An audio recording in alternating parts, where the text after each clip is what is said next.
Ladies and gentlemen, my name is Scott. Hey, yo. Is that his younger brother?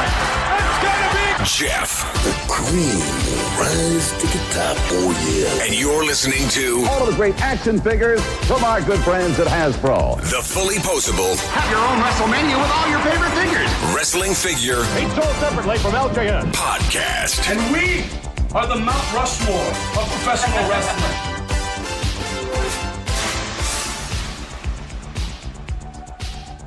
Hey, welcome to episode 277 of the Fullyposeable Wrestling Figure Podcast, the longest running episodic wrestling figure podcast going today.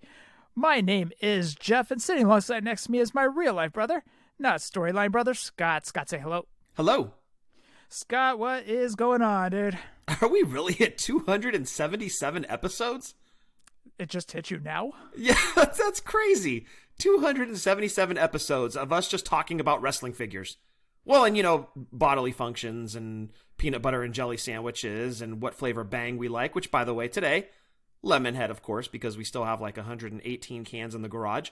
But dude, that's just crazy. 277 episodes of wrestling figure talk. Well, primarily wrestling figure talk.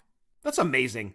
And the funny thing is we're getting up to episode 288, which is 100 episodes later from our debacle that was episode 188. I don't like you classifying that as our debacle. You're such a dick, dude. You are such a dick. Look, you don't get 277 episodes in by doing the it's just all about me thing. Totally a team effort. But I'd like to take no responsibility for that one. That was 100% your fault. And we should never speak of 188 ever again. It was like one debacle after another. I think I finally got the episode up 2 days after the original release. And it was, oh God, dude, I wish I could go back. And even thinking back to that, I just cringe and I tense up. I'm like, oh crap. Totally understand. You've always got one of those that you just want to like burn with fire and forget about. Like for us, that would be episode 188. It's literally like looking at that GIF of the dumpster that has fire in it. Like that is episode 188. I still remember that too, because I had a live fantasy football draft on that Sunday. So I was trying to get the episode out early. I had a live fantasy football draft on Saturday that was here at the house. And then Friday night, we were cleaning for that draft. And so I barely had any time to do any edits. Some sneezes may happen and I always edit those out. Or I think on that episode of 188, I was waiting from a text message for somebody or for a text message from somebody. Like a comedy of errors. But look, 5.5 years in, that's the worst one by far. So look, one bad episode out of 277. I guess that's not too bad. It's just crazy to me. And everybody that's listening, thank you for tuning in and thank you for coming along on this ride with us.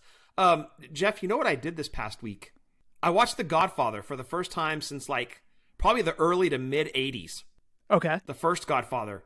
Really enjoyed it. I had forgotten most of it because, again, it's been forever since I had seen it. But for the first time ever, just last night, actually, sat down with Shan and watched Godfather 2. And what'd you think? Oh, I loved it. I thought it was really good, and I actually liked it more than the first one. Shannon did as well. It's just one of those things, like, you see it, because I'm part of my buddy's Plex server. He gave me access, and he's got a bunch of movies on there, and we had him at Godfather probably 3 or 4 months ago, and because I hadn't seen it forever, and Shannon had never seen it. So I'm like, hey, I told Lucas, hey, could you upload Godfather? So he did, and while he did that, he also did Godfather 2. And I was like, oh, right on. I've seen the first one, haven't seen the second one. So really happy. I watched them within about 2 or 3 days of each other. And that's totally the way to do it. But highly recommend, if you've never seen either of them or you haven't seen them in a long time, highly recommend go watch both of them. And see if you like the second one better than the first. A lot of people say the second one is the greatest film of all time. I don't know about that, but it's outstanding. It's very good. Oh, those are the people that have never seen Jackass. Probably. probably, or The Crow, but it's very, very good. I would definitely put it up there with Scarface, because that's another one of my favorite movies. I love that movie. But yeah, highly recommend those if you've never seen them. Definitely go check them out. Very old films. They're from, actually, it's pretty funny. I'm as old as Godfather 2. It was released in 1974. I'm as old as that movie. So definitely recommended. Congrats. On being as old as Godfather 2? Yeah.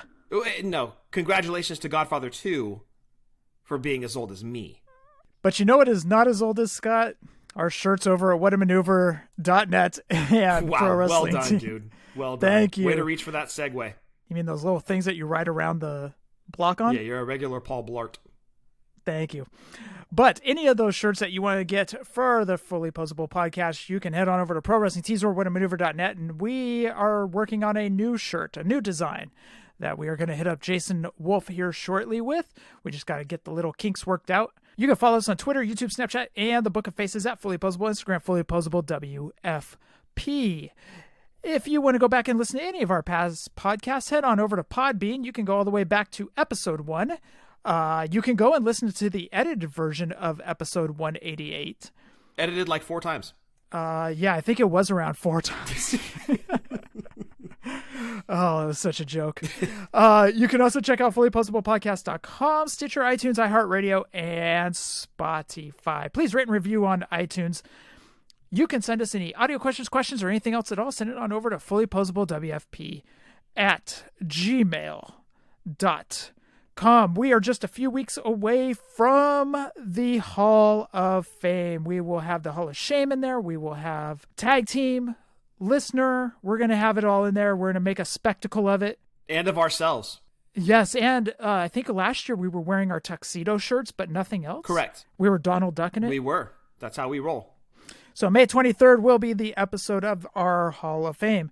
Scott, that Ric Flair Jax 1 of 25 that I was talking about last week that was available on eBay's final selling listing was $9,100. Wow. So now I guess the question is Jeff going to sell his? I don't know, dude. I'm so up in the air about this. I just don't know. Because you mentioned it's changed hands a couple of times. Right. So you were not a Jax employee, nor was the person that you bought it from. Correct. But it's legit, and it's one of only 25 in the entire world. My position remains, unless you need the money, don't sell. If you need the money, then sell. But only do it only in a situation of I need to buy a new car. Or, somebody needs emergency surgery or something it's dire straits. Then sell it. Otherwise, keep it, dude. See, that's the thing. Is it going to continue to go up from $9,100 or is it going to go down from $9,100?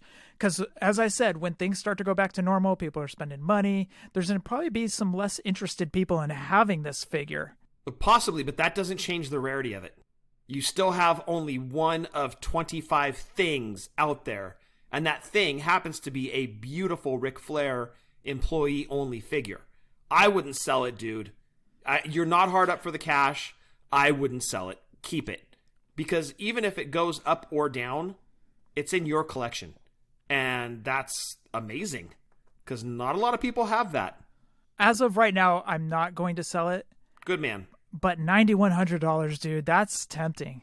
But am I going to get taxed on that too? And there are people that sell stuff on eBay. You guys can reach out because I don't know. But am I going to get taxed on that? And is it going to be California taxes where it's going to be 85% of what I sell it for?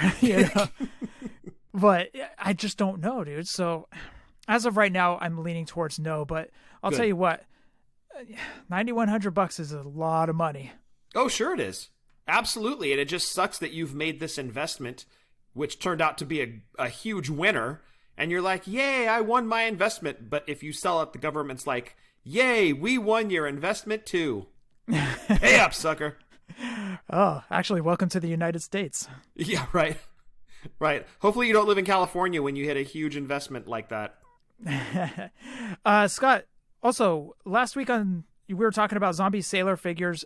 I'm not going to call this an omission. We just flat out didn't know, but I want to thank Nate, aka Ring Skirts, and Rad Chad.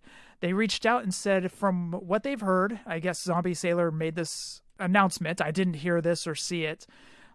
Granted, I have just been it's been chaotic at work that I haven't even had time to read all this stuff. But anyways, from what they've heard, Zombie Sailor figures will not have actions. They are supposed to be a hard plastic, though. So there will be no actions or mechanisms. Got it. So it's like a Hasbro, but not a Hasbro. Because that was kind of the magic of the Hasbro, was the gimmick, right? Right. So kind of like a Hasbro then.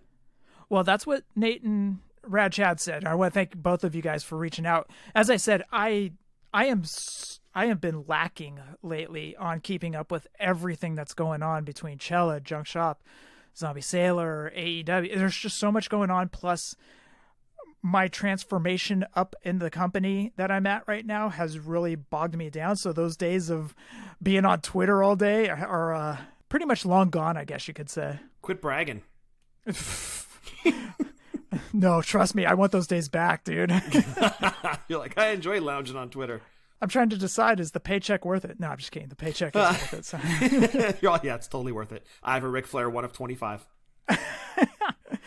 So, Rad Chad, Nate, thank you guys for reaching out.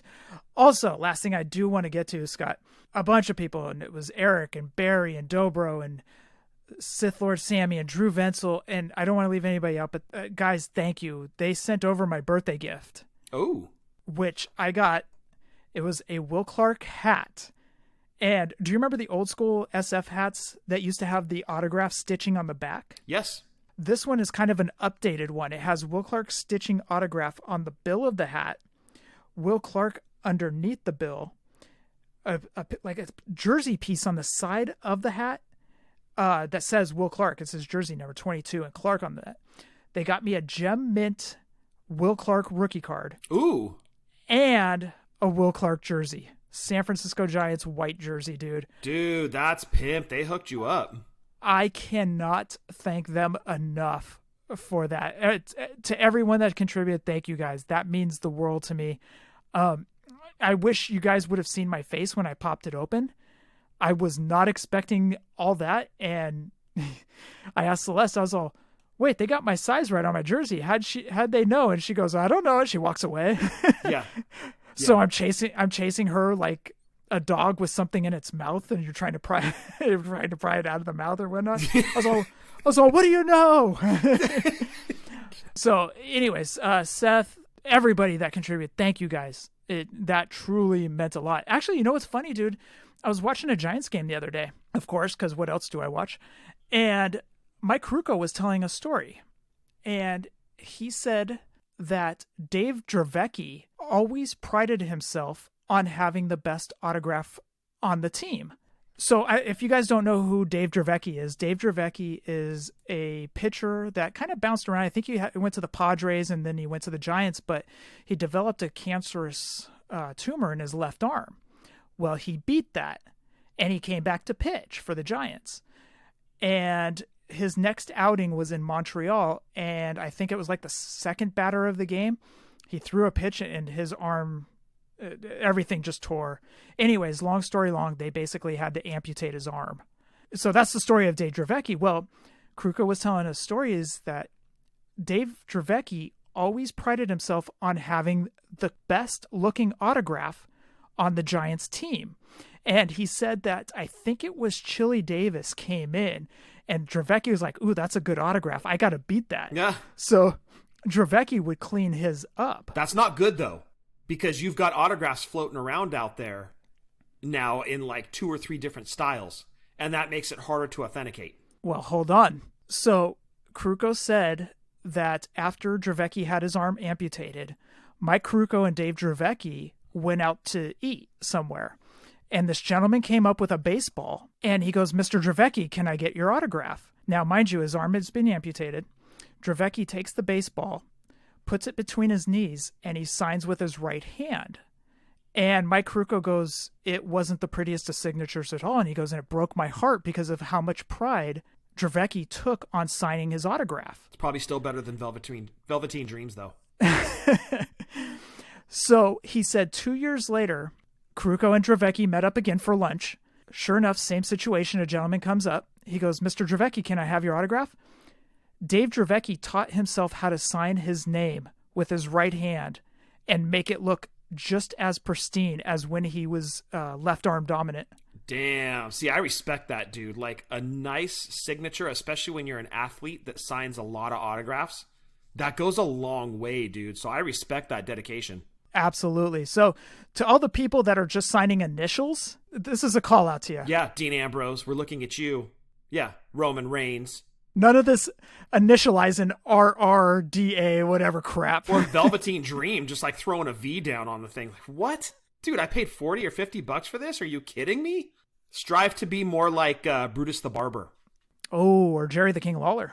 Yes, there are some very nice signatures out there. But yeah, I love that story, dude. That's great. And look, Dave Dravecky is a very inspirational story. If you've never read about him, just jump on his wiki page. It's really, really heartwarming, the whole story about him, from like kind of tragedy to triumph. But that, man, I respect that game. Working on your signature just to sign autographs for people. That's amazing. Yeah, I just thought that was an interesting story to tell, because that actually translates to the autograph game of us collecting figures. And, you know, we see some horrible, horrible autographs, but it makes you respect and appreciate the autographs that people do take the time on. For example, Jerry Lawler, Ricky the Dragon Steamboat, Bret Hart, those top tier echelon of beautiful, beautiful signatures. Yeah, and you know, on the other hand, though, sometimes they can. Oh, King Harley Race. Let's not forget to mention him. Another beautiful signature. Yep. But sometimes a person will take a very, very long time signing something, and you get it back, and it looks like a 5-year-old did it. In the case of Superstar Billy Graham, I'm pretty sure you remember this, Jeff, at Wrestle Reunion 2011, where we met Superstar Billy Graham, and he signed my Classic Superstars figure. And he took a long time, and it's not because he was like chatting people up or anything. He was really taking his time signing the figure. And I was like, oh, dude, this is going to be great. And I got it back, and I'm like, was he holding the pen the right way? Or did he use his less dominant hand? But it's still great because I've got a Superstar signature on there. But at least he took his time. You can definitely say that. He didn't rush through it and just throw some slop on there. He actually tried. So that I respect. Yeah. Anyways, I wanted to tell that story. I was like, well, I can tell that story on the podcast because it just correlates back to autographs that we're seeing nowadays. Caruco actually mentioned that. He said penmanship isn't a big thing nowadays. He goes, everybody's on their computers, on their laptops. He goes, that a lot of people don't write stuff anymore. Yeah. And I've heard somebody else say that same exact thing. He goes, so penmanship isn't a big deal nowadays. But back then, priding yourself on having the prettiest signature on the baseball team, even just mad respect for Dravecky to even learn how to write his name or spell his name and have a beautiful signature like he did with his right arm after having his dominant arm amputated. Like you said, dude, inspirational story from Dravecky. Oh, very much so. And, you know, it's a totally relevant story you just told, too, because cons are getting ready to come back in full force. Yes. Here in California, where I believe we're looking mid-June for a full reopen, which is great news because Stockton Con happens in August, around mid-August. So I'm keeping my fingers crossed that that's going to happen. Our beloved San Jose Toy Show is going to be coming back. They are still slated for that June show.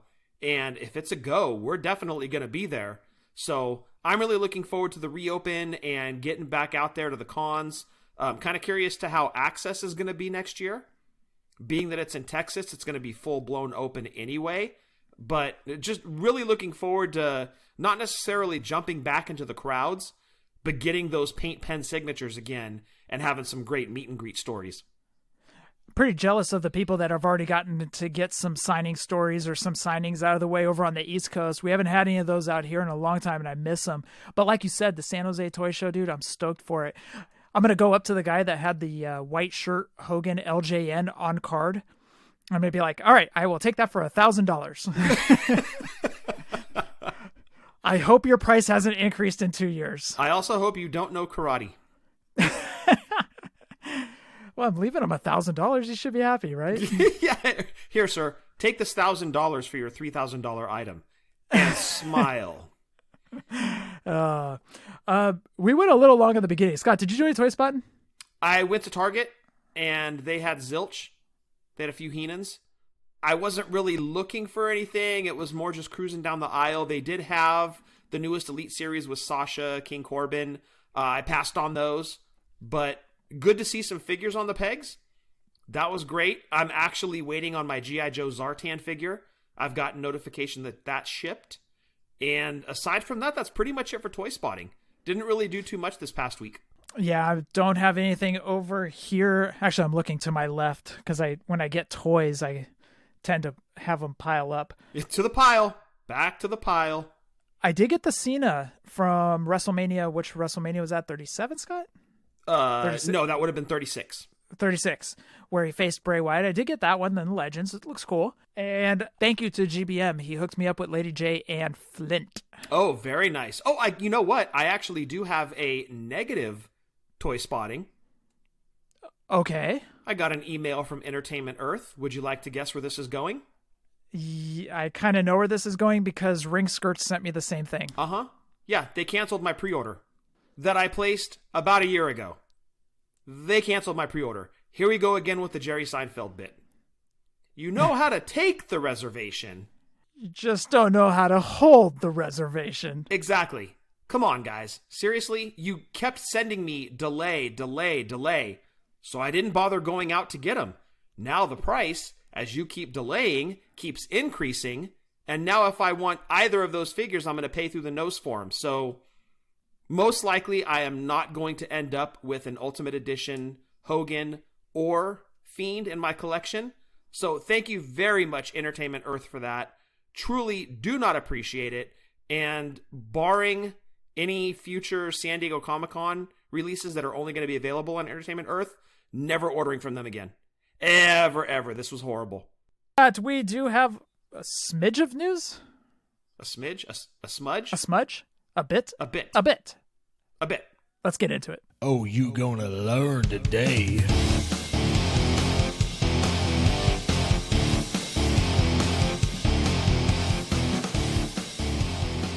Scott, what you got for other news? For other toy news this week, Jeff, from Super 7, they have made more Disney Ultimates available to pre-order right now. Included in the new Disney Ultimates, Alice in Wonderland, the Mad Hatter, Robin Hood, who comes with the stork costume, and I hope I'm pronouncing this right, Hyacinth, the hippo from Fantasia. Great looking figures available to order right now over at Super 7. That reminds me of a joke, Scott. Oh, it does? Yeah, you said the word stork, so kid goes up to his mom and he goes, "Mom, where do babies come from?" The mother goes, "You know the stork brings them." He goes, "Yeah, but who bangs the storks?" I'm going to have you thrown out of here. Continue. I will. Next up from Mattel. And I want to thank the great Jason Wolf for posting this up on Facebook earlier this week. New He-Man figures from the upcoming animated, I think it's going to be on Netflix, the new He-Man cartoon, the animated show, which is going to be a continuation of the original He-Man cartoon. New figures from Mattel, first four shown, and these are actually, the packaging is very similar to the DC McFarlane line. 4 figures, you get He-Man, Skeletor, Evil Lyn, which, by the way, the Evil Lyn, if you're familiar with He-Man at all, you get an alternate Evil Lyn head, where, if you're familiar with He-Man, you know Evil Lyn has that weird crown with all the pointies on it. The alternate head is her with long white hair. It's such a shocking look that's like, wow, like they really thought outside the box here. Like, okay, she takes off this little crown. It's not just short hair underneath. She's got like this long flowing white hair. Amazing looking. And rounding out the 4, Mossman. And he looks like a badass. Super, super impressed with these figures. I'm trying to avoid Masters of the Universe, be it the WWE crossover, the Origins, and now these new figures from Mattel.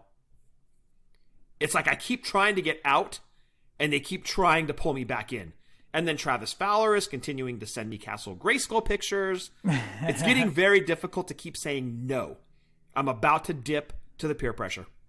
Ah, yes. Welcome. Welcome to the dark side. Although I don't collect them, but welcome, Scott. Thank you. Thank you. I haven't jumped in yet, but man, these pictures that I'm seeing are not making it easy to keep saying no. Outstanding looking He-Man figures from Mattel. Is that it for regular toy news? That rounds it out. Jumping over to wrestling figure news, thank you to you for sending this over. AEW Unrivaled Figures Stage. Exciting new items from Jazzwares coming soon. This is found on Amazon. It says this item will be released on December 15th, 2021. Price will be $30. Unrivaled Figures Stage. You think JT's doing backflips right about now? Probably. Yes, backflips of joy. No other details given, just the description. No pictures. That's it. No pictures, no nothing. No nothing. Just here it is, $30. Scott, since we were short on news, what do you say we just go right into the listener segment? The first audio comes from our good friend, Brian Breaker. Let's see what Brian's got to say. Hey, Jeff and Scott, it is your pal, Brian Breaker, and I am bringing you a listener question. I have not done one in a while, so I thought it would be cool to throw a listener question at you of something that may have slid underneath your radar a little bit. I'm not sure if you guys have talked about this at all yet, but I think it would be a fun thing to discuss. Funko recently released a wave of Funko Pops of Marvel Lucha Libre, and essentially what they are Marvel characters dressed like pro wrestling luchadors. Very fun, unique idea. There were 7 pops in the first wave, including the Hulk, Wolverine, Spider-Man, Iron Man, Deadpool, Venom, and Captain Marvel. I believe a second wave is actually coming soon. I'm not 100% sure on that, but I believe that's what I have read. But it's a fun idea, right? You take Marvel characters, kind of make them wrestlers. Fun idea. I have not got into collecting these personally, but I have seen them on the shelves, I guess, and they do usually stop me in my tracks and kind of get me to take a look at them. So it's definitely a fun idea, something I think would be cool for a lot of collectors to get into. Here is my question, however. I don't know if this was a Marvel idea or a Funko idea. I'm not sure on that, but what if they took this idea and they made a wrestling figure, not a pop, a figure, and made them in scale with what the current wrestling figure, scale is. I mean, they could technically, I would imagine, and I don't know exactly how it works, but they might be able to integrate these into the Marvel Legends line from, with Hasbro and stuff. And so would that be kind of a cool thing to have a Deadpool luchador figure that is the same scale as your AEW Unrivaled or WWE Elite? I think that would be a fun idea. And also, too, if they wanted to go a little deeper and get a ring or things of that nature, I think it would be really cool. Plus, you could incorporate capes and accessories and things of that nature, which would be, more like a full-on wrestling figure as opposed to a Funko Pop that really doesn't include accessories. So I would just like to get your thoughts on that. What do you guys think of this? Have you seen them? Have they hit your radar? Is it something that classifies as a wrestling figure? If they actually made figures, would that be something you're into? And I think your opinions will be interesting because I know, Scott, much like me, you're a big comic book fan. But Jeff, I don't think you're a big comic book guy. But if these were an actual wrestling figure, maybe it'd be something you'd dive into. So I'd love to hear what you guys have to say about it, and I will check you next time. Thank you, Brian Breaker, for your audio submission. Yeah, we never really talked about these. These are Marvel Luchador Funkos. Now, I think you guys have probably seen them on your Target pegs or shelves, I should say. But they did come out with 7, and you heard Brian list them. I've picked up the Deadpool a couple of times. Now, I'm not into comic books, as Brian said, so the only comic book character that I really gravitate to is Deadpool. It's just the humor that it reaches me. Oh, I couldn't tell by listening to your jokes on the show. Oh, my fantastic jokes. Absolutely. Stunning. The best. But I would be tempted to pick up the Deadpool. I don't know if I would pick up anybody else. And since I'm mint on card, it's not really, I wouldn't be having matches with him or anything like that. That's an interesting question for the rest of the listeners that do pop open their figures. gimmick wrestling figure line. Would you guys be into it? That's something I would love to hear from you guys about. Scott, what about you? Would you get them? I would think about it, but remember, DC almost pulled the trigger on a DC Luchador crossover line of figures that was ultimately canceled. And I'm hoping with the recent news of how much wrestling figures made, I'm hoping it gets revisited by DC to say, okay, now that we've seen Marvel also come out with these Funko crossovers, maybe we can actually do that line of figures now where we're not just copying them and making DC Luchador Funkos. We can actually put out those figures that we had prototypes of a few years back. I would love to see them revisit that. I love the idea. Crossovers are pretty hot properties. Obviously, we've seen it with the WWE Motu line. And I think looking at this from a kid's perspective, looking at it through kids' eyes, that would be amazing to have Marvel wrestlers that can jump into your WWE ring, or your WWE wrestlers that can jump into a Marvel ring. I'm thinking a Captain America Shield on a pole match. You get this cool crossover, like from a kid perspective, it would be incredible. You've got like Captain America wrestling John Cena, or you've got Roman Reigns wrestling Iron Man. I think that that's awesome. Like if you're a kid and you've got a Marvel gimmicked out ring like the Motu crossover ring, and you've got a WWE ring, and you're able to just have all these crazy matches, I think that's money. Now, would it go beyond one series? Who knows?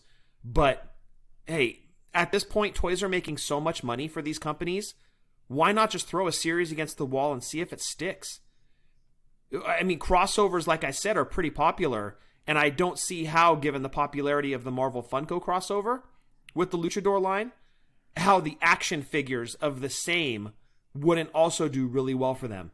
So my answer is kind of twofold. That A, I hope DC revisits their Luchador crossover line, and I hope Marvel gives it some thought to say, hey, the Funkos did well. Let's look at incorporating these into our Marvel Legends line. Or at least, if not in Marvel Legends, kind of an offshoot standalone series that is in the scale of the Marvel Legends. I think it would be incredible, and it's worth a gamble. Brian, thank you for your audio question. And I think you might be hearing more of Brian coming up in the month of July. Just saying. Spoilers. Breaker, thank you for your question. Scott, N.A. sent in another question, the anonymous one. The anonymous, mysterious N.A. He actually asked, any special requests or wants for future upcoming Target exclusive WWE Elite Legends Series 12 and 13? For myself, I would like a King Harley race, heel version Doink, a re-release of Kamala, and Yokozuna. Who would you guys like to see? Ooh. Is it wide open? Can we just pull names? Okay. I'm going to have to kind of reel you back in because you go off the wall sometimes. I know. So I'm going to have to preface all of this with, if they are under a contract and they are available to us, they will find a way to get them into a line. Perfect. I want the Iron Sheik. And I want him in his Iran pants. Okay, so similar to the 2-pack Legends that came out back in 2010, 2011, I think it was? Correct. And I know that we got the Retrofest Sheik. That was the last Iron Sheik figure made available to us. But I would like to see a re-release of that Iran Pants Iron Sheik. Okay, that's a fair one. Thank you. I'm glad that was in play. Who else would you like to see? Man, who else is under a deal? That's the thing, is I don't know. Like, they always pull out these surprises. But given that we've seen Warlord, how about Barbarian? If he is under a deal. I know. Dude, seriously, like that, it makes me lose sleep at night. Are they going to literally pull an LJN on us? It makes me nervous. I understand what you mean by that. And I think the original time that you brought that up, I didn't understand the question fully. But now I understand what you mean. But I still go back to my original answer, which is they have to get these guys out if they have them under a deal, because that deal can be swept out from them at any point. Sure. So now that they have Davey under a deal, we better do the British Bulldogs Davey, because if that deal's swept out and miraculously someday happen to get Dynamite Kid, we can get out a Dynamite Kid that is similar to the Davey that came out. Do you think they put out a Blue Trunks Davey? Yes, I do. Yeah, I think so too. I totally agree with what you're saying. We've seen him do it many times, most notably like Typhoon. You know, we got Tugboat, Typhoon, and Shockmaster as an SDCC exclusive. So yes, I totally hear what you're saying. And yes, we're getting Warlord again. We had him from his singles run. Now they're giving us his tag team version. I agree. You need to pump them out as soon as you get them. They may not coincide with their tag team partners release, but maybe down the road. Yeah, I get what you're saying. I know Steve sees this all the time on the Wrestling Figs message boards, but I honestly want to see a Jeff Jarrett. Yeah, that's a great call. He's working with the company, but apparently they don't have him under a deal. But I'm hoping that something gets worked out, because I did preface all this, if they can get him under a deal or if they're under. I hope they get out of Jeff Jarrett and the 93 look with the top hat and the glasses and the string whatever things going down the chest. I just thought that would be a great looking figure. Nice. I'd like to see a Bruno Sammartino. Another one. Why not? We've only had that one Elite, right? Right, but what look would they go for? You could do either his mid-'80s run, before he kind of became like a full-time commentator. Because remember, he was still kind of getting to the ring, like around 86 or so. You could go older Bruno, or you could just do a straight re-release of his Elite. I mean, a lot of people missed out on those, and a lot of people are having to go back and try to complete those spots in their collection that they either missed or they weren't collecting at the time. So I'm not opposed to straight re-releases at all. I'm actually a fan, because I missed out on a lot of those. Would love to have another chance at them, specifically Demolition, but I won't include them in the Legends. Another one I'll throw out, dude, and I'm going to dip into the Attitude Era a little bit, Ken Shamrock. I know we had his Elite figure quite a few years ago, like 4 or 5 years ago, but I'd like to see another stab at Shamrock with the IC title. Okay. What, different trunks as well or something? Yeah, you could go his black gear, his black trunks, and then his black boots with the kick pads on them, but with the IC title as well. I think that'd be cool to throw Shamrock back in there. Why not? Okay. Good call. Good list, Scott. Oh, how about Jesse Ventura, if they can do him? If he's under a deal. And I'm talking like WrestleMania 5 Jesse. When he stood up, or was that 4? When he stood up on the broadcast booth? That was 4. Oh, crap. Now you got me thinking. 84, or I'm sorry, it was either 88 or 89. Right. It was either WrestleMania 4 or WrestleMania 5. I can't remember which one. I want to say 5 when they introduced him to the crowd, and it was a whole big moment. But like over-the-top, flamboyant Jesse the Body Ventura, but commentator, not wrestler. And actually, you know what? Honestly, now that the concussion lawsuit is all said and done, SCOTUS didn't even mess with it or anything like that, didn't even listen to the appeals. I'm hoping bridges are mended, and I hope things do get back under a deal and some people can get figures made like Mr. Fuji or who else did you read off last week, Scott? I'm drawing a blank. Well, one of the names that kind of struck me on there that will we ever get another figure of him, Billy Jack Haynes. We only ever had his LJN, and as great as that figure is, you want to talk about somebody that's way long overdue for a figure. Would that be a stretch? I don't know, man. If you make that thing with the jacket and the hat, maybe with accessories it'll dress it up. Yes, it's a stretch, but I still think it would move, especially if it's one of those store exclusives like Jim the Anvil Neidhart was. Mm-hmm. That's definitely going to stir up interest. So if you just do a short run like Target or Walmart exclusive, I don't think you'll have a problem moving the Billy Jack Haynes figure. Yeah, okay, I want to throw one more and then we'll move on, I promise. But I want them to do the Midnight Rocker Shawn Michaels. Because who knows if Marty Jannetty will ever get back under a deal. But that goes back to the Davey Boy thing. Man, that's not going to drive you crazy, Jeff? No, because I understand. They have to... If they have them under a deal, they have to get them out. To me, that's I know. We had this conversation like 5 minutes ago. I know, I understand. But that doesn't bother your OCD even a little bit? Like... Oh, God, like the hair standing on my arms right now, it drives me crazy.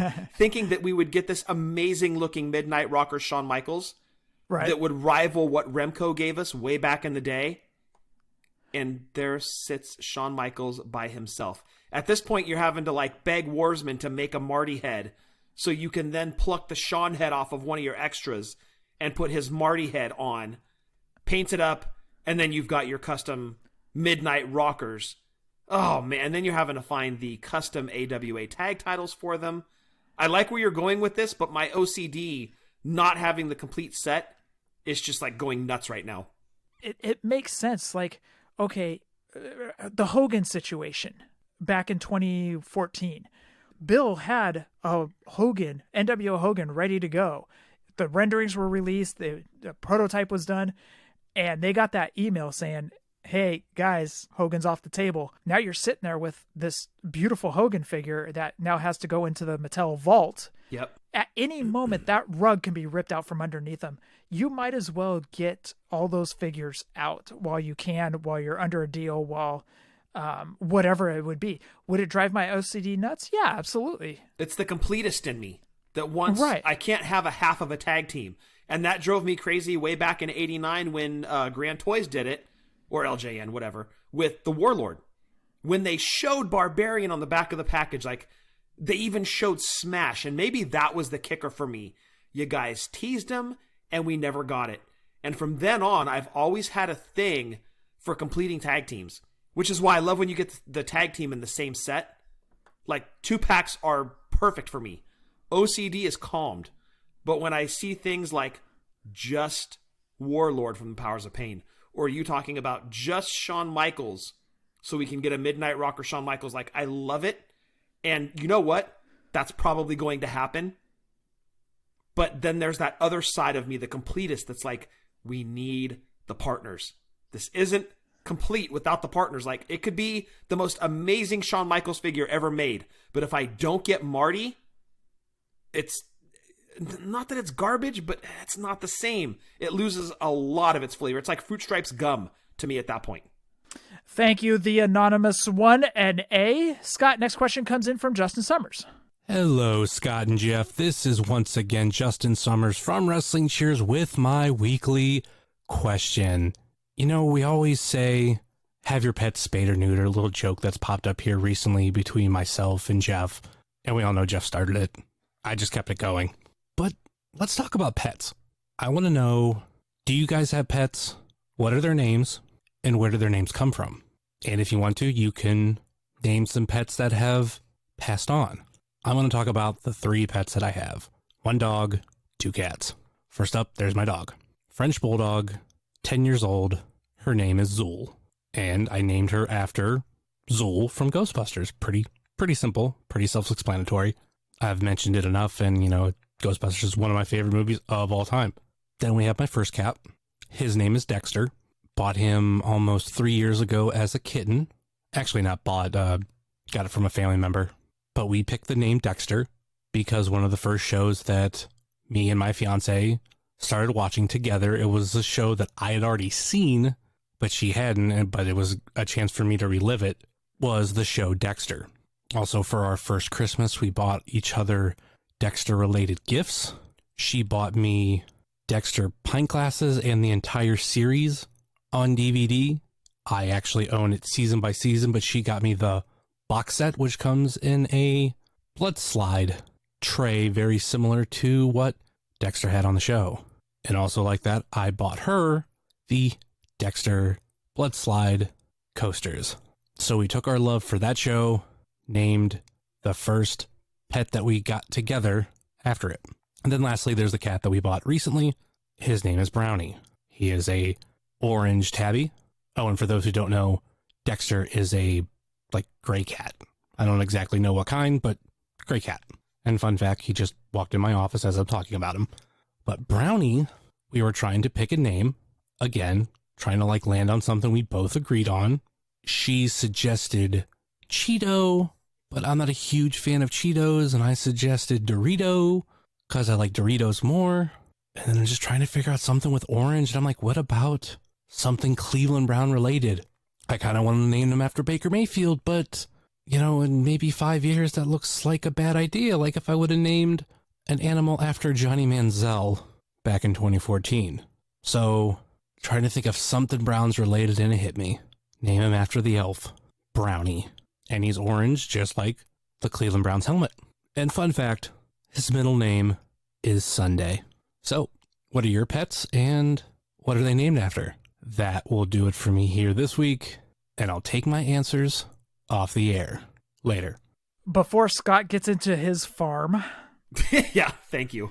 As of right now, it's 2 cats. We have Daryl, and it's funny too because when you name a cat or you name a pet, they never end up with that name. They always get called something else, and that's their new name. For example, our cat Daryl, we call him Sweet Boy.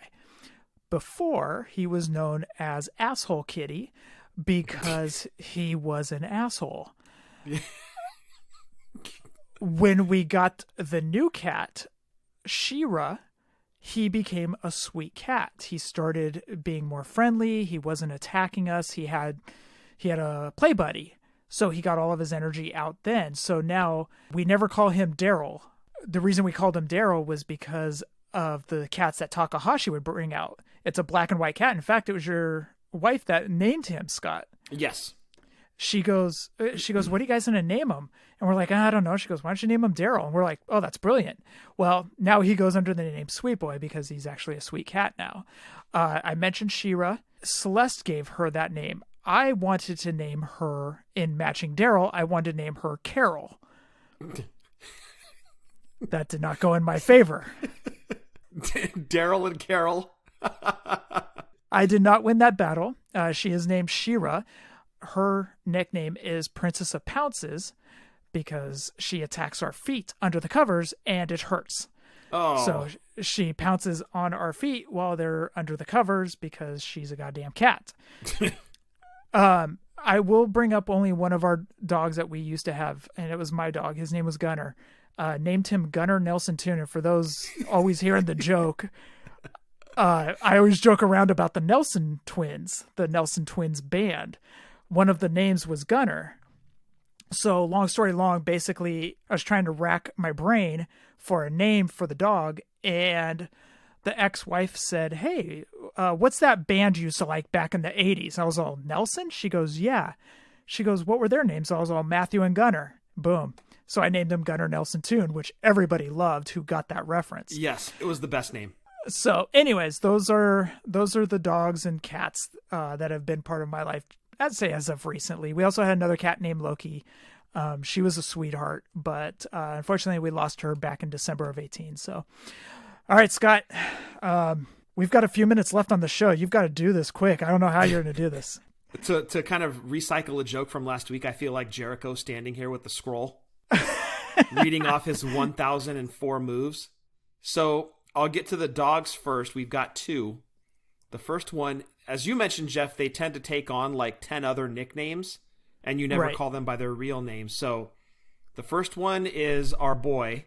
His name is Puffin.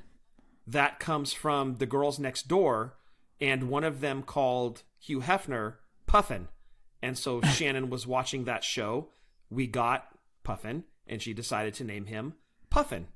I didn't get a say, so he's Puffin. And he's 13. We have our little dog, female. She is the boss of the house. Puffin knows this. She weighs all of about maybe 12 pounds. Little Chihuahua mix. Very, very sweet. Her name is Bambi. And we love her to death. She's our little snuggle buddy at night. Now, getting over to the cats. We've got 2... Oh, by the way, Bambi is also 13. So, very, very old dogs, but still super sweet. Before you get into the cats, what is Puffin's nickname? That would be Bookie or Puffin Boo. And what is Bambi's nickname? Slammy or Salmon or Bambo Slam. Okay, what are the cats' names? First up, we have our 2 17-year-olds, brother and sister, and they refuse, Jeff, to cross the Rainbow Bridge. They are defiant. I'm sure some listeners remember a few weeks ago I was cursing the very soul of the 17-year-old female cat who comes in our room at 3 a.m, yowling because she's hungry, quote unquote. She's not hungry, she's being a jerk. Anyway, the 17-year-old boy, his name is Fig, short for Figaro.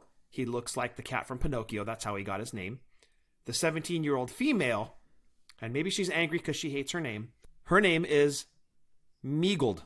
She got that name from my oldest daughter, and they're 17. So when Alana named the cat, Alana was 2 or 3, and she was naming her after Schmiegold, the character from Lord of the Rings. She couldn't say Schmiegold, but she could say Meagold, and that became her name. Now we just call her Bitch. Not my oldest daughter, the 17-year-old female cat. Moving on, we have a set of sisters.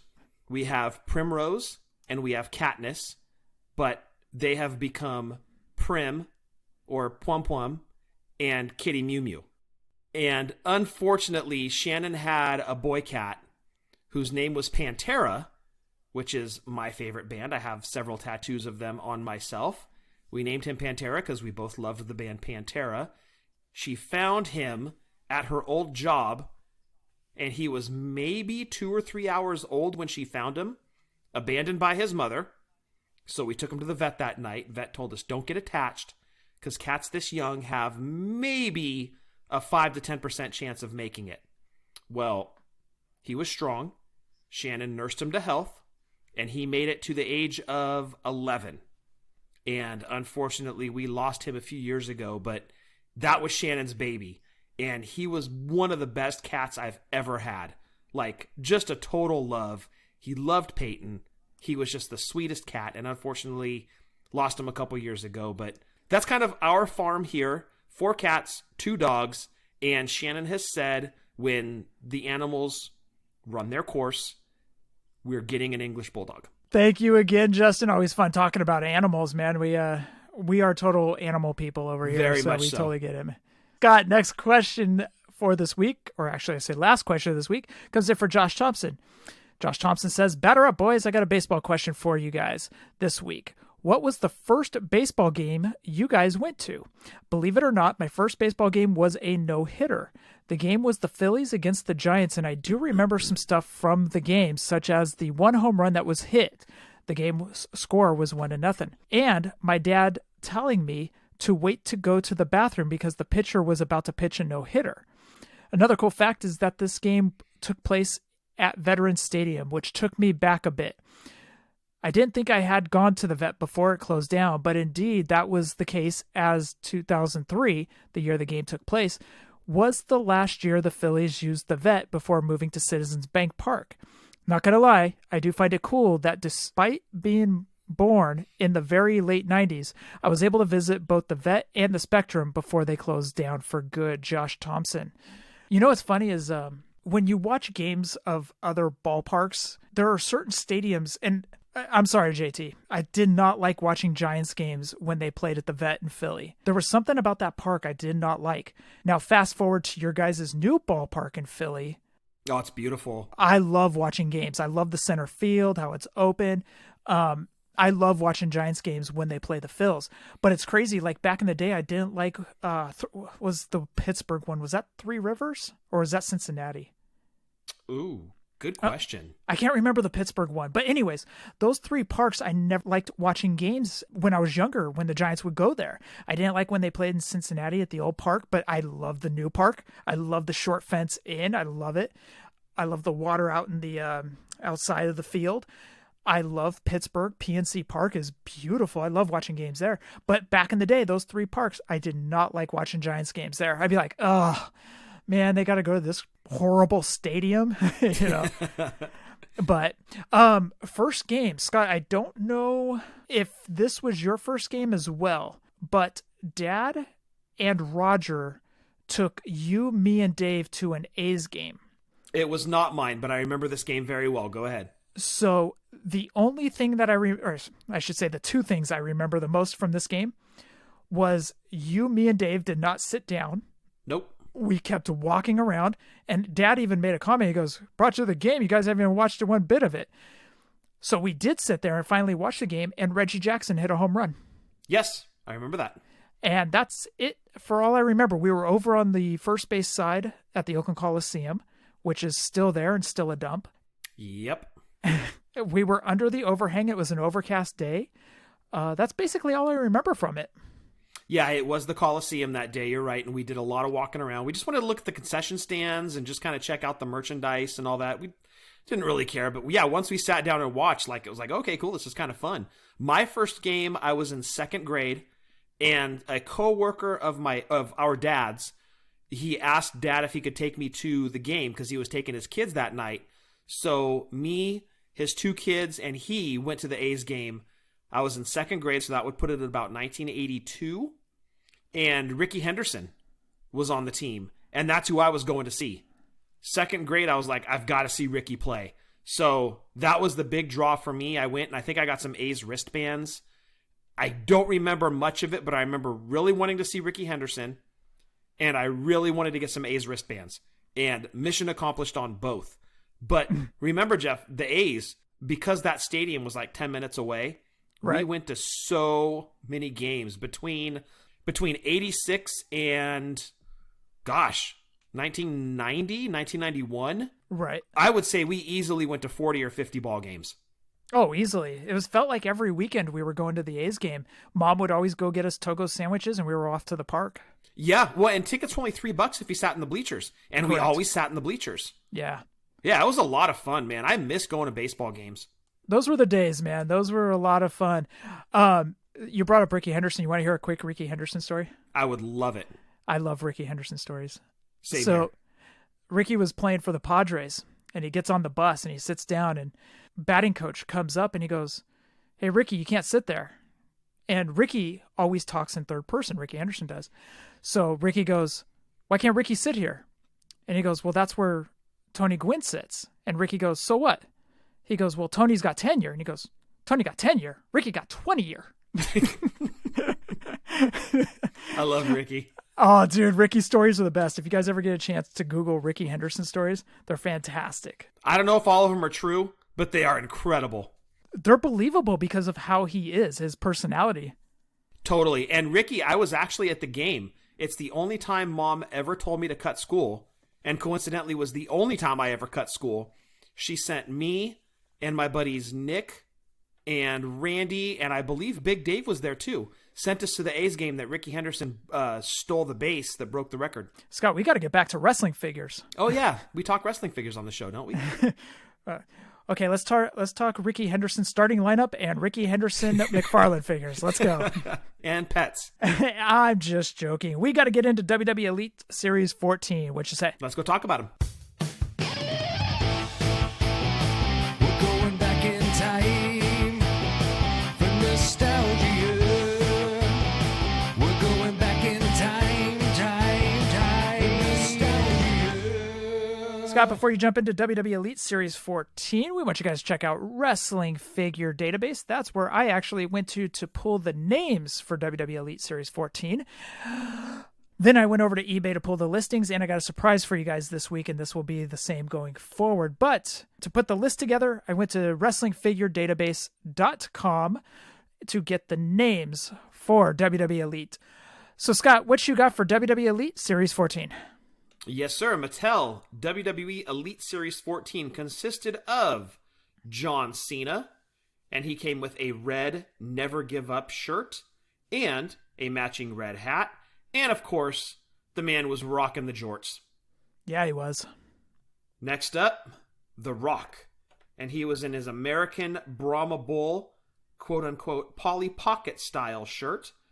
Also packaged with sunglasses, a microphone, and cloth sweatpants accessories. Next up, the Big Boss Man. And this was a flashback figure. This was his look in the late 80s, early 90s. And he came with handcuffs, a ball and chain, sunglasses, and a nightstick accessory. King Booker, another flashback figure. He had a quote-unquote Polly Pocket style robe, crown, and scepter. Amazing looking figure. The Undertaker, and he came with a Polly Pocket style executioner hooded robe. And rounding out Elite Series 14, Alberto Del Rio. And he came with a red Money in the Bank briefcase and the Spinner heavyweight title. And that rounds out Mattel Elite Series 14. Alberto Del Rio got one more accessory than Dolph Ziggler did last week. Exactly. They could have given Dolph his Money in the Bank briefcase, but no. What was your favorite figure? Ooh, that's a tough one because that Boss Man is so good. You know what? It's a tie. It's him and King Booker. Both figures are so well done. There's not really a bad one in this set. I'm not a huge fan of the Del Rio, but this is a really solid set. A lot of repeat names, of course, between Undertaker, Del Rio, Cena, The Rock. But the Boss Man and the King Booker, really for me, are the stars of this series. I agree. Boss Man and Booker are the two best. I remember Boss Man being really hard to find on the pegs. Agree. Yeah, he was. I actually found him at Dublin Toys R Us, and it was a shock that I found him on the pegs. I couldn't believe it. Scooped that one up, obviously, really quick. King Booker was also difficult to find. Cena was easy to find. That was everywhere. Of course, yep. Taker was hit or miss. You could walk into Toys R Us, not find him, go to another Toys R Us, and then find him. Del Rio was easy to find as well. Rock was pretty easy to find. I wasn't a fan of the Rock or the Cena or the Del Rio on these. The Rock, I don't know, the way it was packaged, the way it looked, I don't know, man. There's something about it that just, it wasn't good. I didn't mind any of them, really. I'm not a big fan of Del Rio, but I thought the Cena was fine. The Rock was fine. But, man, that King Booker and that Boss Man, the Boss Man is pretty much just like his network exclusive, correct? Pretty much the same, yeah. Yeah, pretty much the same. I think most of the accessories, maybe not all of them, but if not all of them, it was most of them also came with the network exclusive. But both outstanding figures. Was really happy they put Boss Man in this assortment. Awesome looking figure, but for me it's a tie. Him and King Booker. That Booker is so good. Scott, what I did is I went on to eBay, and I not only did I pull the eBay listings that are going on right now, what I also did is I also pulled the most recent sold listings. Oh, okay. For each one of these figures. So, Alberto Del Rio, there are 4 on eBay right now, ranging from $59 to $129. The most recent one sold on May 5th, so today's May 6th, yesterday, for $19.99 plus $6.49 shipping. So whatever you do not pay the low end of $59. Absolutely not. That actually lines up more with that $30 one you saw a couple weeks ago. Yeah. Big Boss Man with the ball and chain, the nightstick, and the handcuffs. There are 0 of Elite Series 14 Big Boss Man on eBay right now. There were a bunch of the network spotlights, but there were 0 of this one on eBay. But the most recent eBay listing for this figure sold for $62 and $13.90 shipping. Does that seem low to you? Sure does. Yeah, it does to me too. Because when this figure first came out, that was going for more on eBay because there weren't many Big Boss Man figures. Actually, this was the only Big Boss Man figure from Mattel. Yeah, this was the first one. So he hadn't had a figure since his Jakks Classic, if I'm not mistaken. Right. So everybody was jumping for this figure. And as I said, he was difficult to find. When we're still getting Boss Man figures today, there is a Boss Man in his, I call it SWAT gear, that black outfit he wore in the late 90s in the Showdown Series 5 2-packs with British Bulldog. King Booker, beautiful, beautiful figure. There are 3 on eBay right now, ranging from $119 to $139. The most recent eBay sold auction, April 6th, $81.99 with free shipping. That sounds about right. John Cena, there are 2 on eBay, $85.99 plus $9.90 shipping. Or the second auction is $93 with free shipping. All right, Scott, I got to do math. Which one is cheaper? 80. Hit me with the numbers again. I need numbers. I need numbers. I can always count on them. Give me the numbers. The most recent sold auction for this John Cena Elite Series 14 was on April 17th for $85.99 shipping plus $9.90 shipping. Rock, 6 on eBay, ranging from $59 to $100. Most recent sold auction, I should say, April 5th for $55. That seems low. Yeah, kind of sort of does, yeah, especially given the age. Of The Rock? He's not that old, dude. He's not that old. And The Undertaker, there are 3 on eBay right now. One auction is going for $90. The other 2 are both going for $120. The most recent sold auction on May 5th for $120 plus $20 shipping. Again, that was on May 5th. Wow. Okay. That's a good move, dude. I like seeing kind of what the auctions are at, but then what they actually sold for. Thank you for adding those in. No problem. That was, I actually got that idea from, what's our game? The eBay game. Oh, Everybody Has a Price. Everybody has a price. Thank you. Actually, I kind of started thinking about that. I was like, I can do the eBay listings, but I need to throw something else in there. And I thought of the sold auctions, and I thought of the eBay game that we play. Everybody has a price. So. Great call, dude. I like it. And Scott, that rounds out the show. We want you guys to check out WrestlingToyTracker.com. Over there, they've got the carded and loose prices of LJNs, Hasbro's, Galoobs, Just Toys, Bendums, Defining Moments, and Retros. So if you are in the hunt for any of those figures, head on over to WrestlingToyTracker.com. And we want you guys to check out Breaker and Bane's Power Hour, of course. Fun show over there where they talk wrestling, they talk toys, they talk so much more, comics, movies, over at Breaker and Bane's Power Hour. Also, check out Breaker's side project, You Know It's Fake, right? Where this past week he had Barry Frost on from Doing the Favor. So go check that out on You Know It's Fake, right? The walking encyclopedia of wrestling, Barry Frost, I should say. The man himself. Absolutely. And also check out Power Hour Pro Wrestling on YouTube, where you can watch your PHPW. I'm actually swaying over here. It's so hot. Is it really? No. Oh, okay. Yeah, it's actually disturbing. It's because I haven't been to the gym, huh? I look at myself, I'm all, who's disgusting? That's me. Let me hit him with my COVID limp. Anyways, check out Power Hour Pro Wrestling on YouTube. We want you to check out our buddies also, speaking of Barry Frost, Doing the Favor. They have 2 shows each week, one on wrestling, one on sports as well. 2 fun shows with 2 great guys, Eric and the great Barry Frost. Also check out their website where they have the links to Popfinder and BrickSeek that links up to those websites, and you can check and see if figures are in stock. So again, that's doingthefavor.com, and go and listen to their shows on there. Positively Pro Wrestling Podcast, they just did a show on Wrestling is Forever, and they talk about memories of wrestling. So when you think of wrestling, what's the first thing you think of, Scott? Wow. Just like the first thing, like, is this a Freud test? Like the first thing that pops into my head, yep. Like an ink blot sort of thing? First thing, go for it. Oh, Hogan. Okay. See, that's the first thing that popped in your head, and then you would kind of elaborate, and that's Wrestling is Forever. For me, I sent over the Shockmaster gif. What? So, okay, wait a second. Yes? Somebody says, hey, Jeff, what's the first thing that pops in your head when I say wrestling? Uh-huh. You've been watching wrestling since 85? 84? 85, yes. And the first thing that pops into your head is the Shockmaster? Yes. Wow.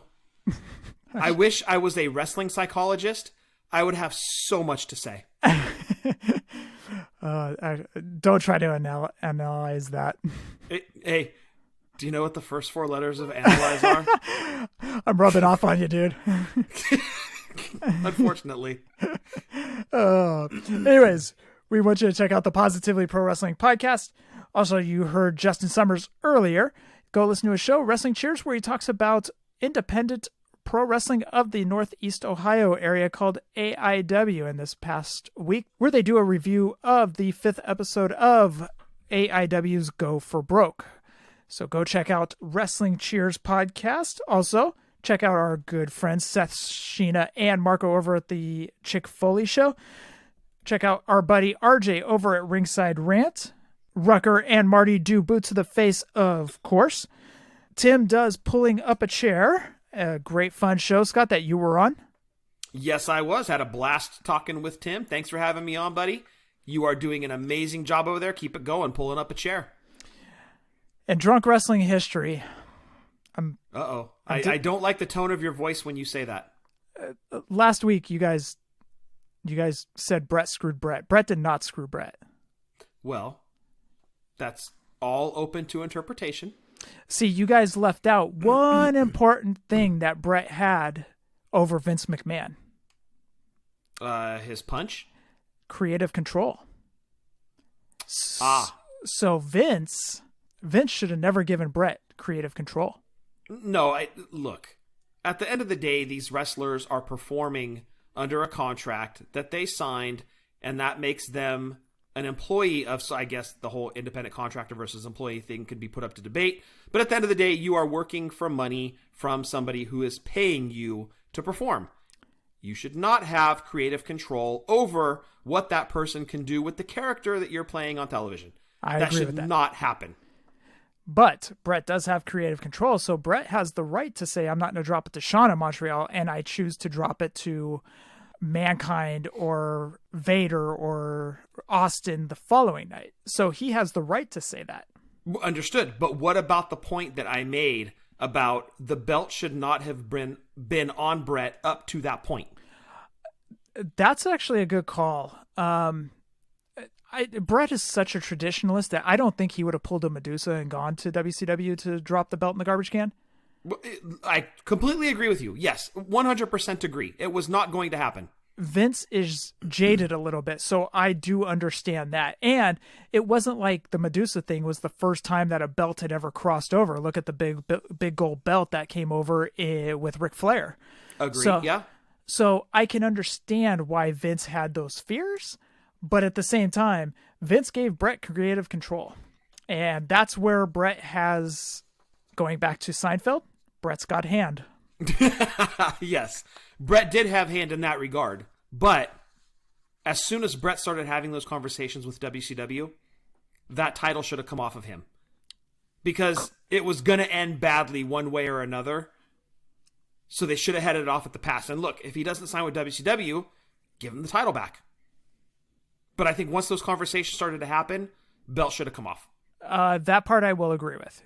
But it would have had to been done creatively because Brett would have had to drop it prior to Survivor Series. But yeah, I totally agree. Yeah, of course it would have had to be done creatively to somebody that Brett wanted because stupidly they gave him creative control. Hogan should have never had it either. Agreed. Nash, yeah. I don't think, like you said, no wrestler should ever have creative control over the top person that makes the final decisions. No, and the Montreal Screwjob is exactly why. Absolutely. But you got Drunk Wrestling History. What's coming up next? Yes, coming up next on Drunk Wrestling History. Well, first off, give us a follow on Twitter at wrestling_drunk. You can find our show wherever you find any of your other podcasts at.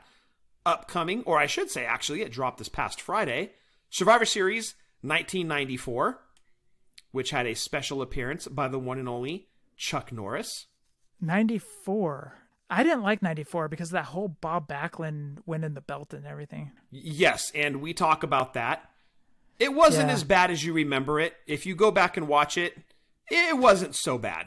It lasted a long time for who was supposed to throw in the towel or who did throw in the towel? Helen and Stu were kind of at ringside, and Helen ended up throwing it in. That's right, because Owen was pleading, right? Yes. That was one of those drawn out things. You're like, okay, just throw in the towel already. Yeah, we talk about like how uncomfortable it got and how Brett, like realistically, his arm should have just been ripped off by the time Bob Backlund was done with the chicken wing. Right. But yes, that is our show that dropped this past Friday. Adam, Eddie, myself discuss all things that were Survivor Series 94. Again, on Twitter at wrestling_drunk, where we're not always accurate, but we're always drunk. And we want you to check out our buddies Marty and Sarah Love Wrestling, and every single day, Ryan Buds does trivia with Buds. Scott, roll call. Yes, gonna throw it out to the great, the amazing, the super talented, the man himself, the great Jason Wolf. Give him a follow on all of his social media accounts at The Art of Jason Wolf. Stay tuned for his custom Hasbro announcements. Stay tuned for his upcoming art projects. He's doing sketch cards. He's doing prints. Hit him up on his website, Doyle, DOYLE, draws.com, where you can get in touch with the man himself, get a commission done. But more importantly, stay tuned to that social media at The Art of Jason Wolf to find out when his amazing custom Hasbros are going to be released. And Jeff, that rounds out roll call. Scott, what you gonna go eat real quick? Actually, dude, I'm going to bed. I don't know how many people are hearing it this episode, but I am not feeling the best. Allergies are really getting the best of me, and I apologize to you for all of the throat clears and coughs that you're hearing. Just haven't been feeling the best today, so I'm pretty tired, so I'm going straight to bed. Also, I had frozen pizza before we started recording tonight. I'm not a savage. I didn't eat frozen pizza. I put it in the oven first, but shoveled that down because I knew right after the show, hitting the hay. Going right to bed, huh? Right to bed. Yep. Not feeling the best, huh? No, it's these allergies, man. As the weather starts to change, it's bad. It goes from cold to warm to cold, then to hot, then to cold, then the wind kicks up, and just my allergies go bonkers out here in the valley. They have since I moved out here in 98. They've never let up, and it's always this time of year. Like March, April, May are just ruthless. So, yeah, not feeling the best, so I'm heading to bed. Scott, you go to bed. I'm going to leave in all your throat clears and all your coughs. Oh, man. If that's true, I apologize. I hope you're lying. We will never speak of 188 again. It will now be 277. 277, the revenge of the throat clears. So, Scott, for episode 277, anything else? Stay safe, stay healthy, stay 6 feet apart, or just go get vaccinated. Fig License 2016, and happy toy hunting. Yes, please go get vaccinated. We want to have this party next year in Dallas. We've got some times to make up for, so go get yourself vaccinated because we're going to be carding you at the door. You need to just walk up, flash us the card, we'll let you in. Flash the card, get a bro hug. Exactly. So that means that you're vaccinated so we can all bro hug and everything. So anyways, go get yourself vaccinated. Also, get your Scots spayed and neutered. And I'd like to thank everyone for listening to episode 277. Hashtag Fig Life. Adios.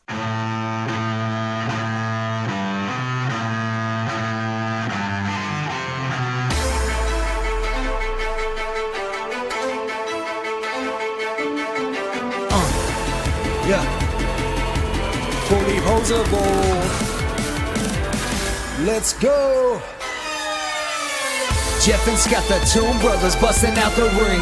But we don't take it out the box, MOC. Happy toy hunting, we'll see you next week.